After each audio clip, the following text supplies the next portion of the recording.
And it's a new year, a new relationship with China, it seems, or at least that's according to Chinese Ambassador Xiao Qian, who in a speech this afternoon at the Chinese embassy in Canberra described 2022 as the year of turnaround in Australia's relationship with China.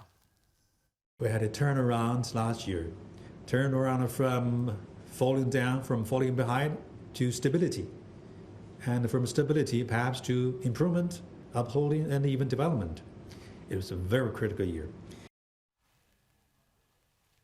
Now, it was a long and wide-ranging Q&A in which Ambassador Qian did many things, including praising the new positive relationship with China embarked upon by Labor and describing the relationship between our two countries as being at a critical juncture. But he also sounded warnings about AUKUS, and all the positive spin can't hide the blatantly obvious, as Japan's ambassador to Australia, Shingo Yamagami, summed up today. He said, quote, "Beware the sting in China's tail."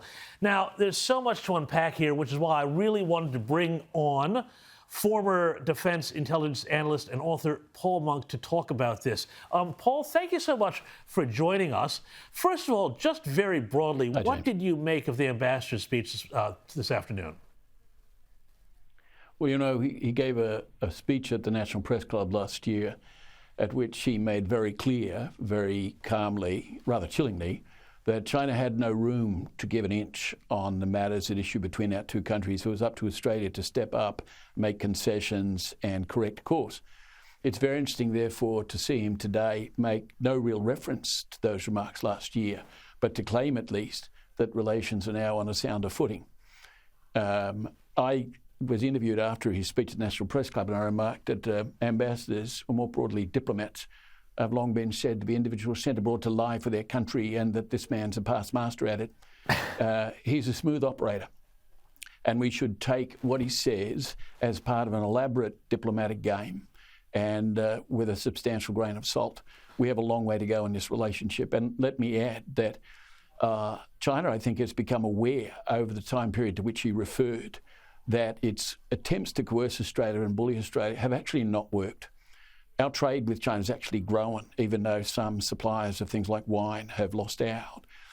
We've been able to divert some commodities elsewhere. We haven't lost out net because of their behaviour. And in an important sense, they're now pulling in their horns because they realised it was counterproductive. That's the way I'd pitch it.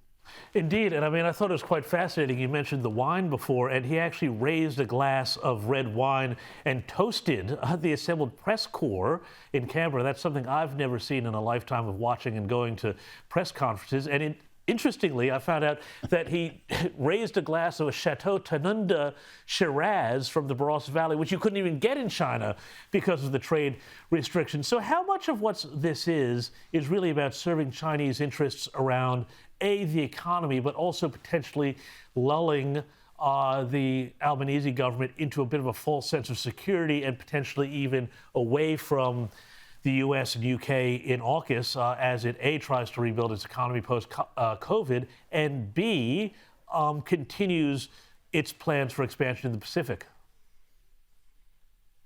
Well, let me say facetiously that when we talk about Chateau Tanunda, it reminds me of an old Monty Python sketch of many years ago in which they referred to such a wine as Chateau Chunda. And one might at times be tempted to throw up at the antics of the Chinese Communist Party. But this is a serious game. And there's everything to be said for China seeing sense and resuming imports of Australian wine, which is very fine wine. And they only cruelled their own consumers by banning our wines. That's straightforward. As to the question of where we go from here, I don't believe on present evidence that the Labor government has sold us short on China. I think that from day one they made clear that the commitments we have to the US alliance, to AUKUS, to our own sovereignty and security, to our force structure redevelopments, to security and the rule of law internationally, all held. What has happened, however, is that Albanese and Penny Wong have reached out to China and said in, let's say, a more diplomatic way, let's at least talk common sense. And it would be my considered judgment that the Chinese government has decided actually we should do that. They want to put as good a face on it as they can, and I would put Ambassador Xiao Qian's raising a toast in that context of symbolism.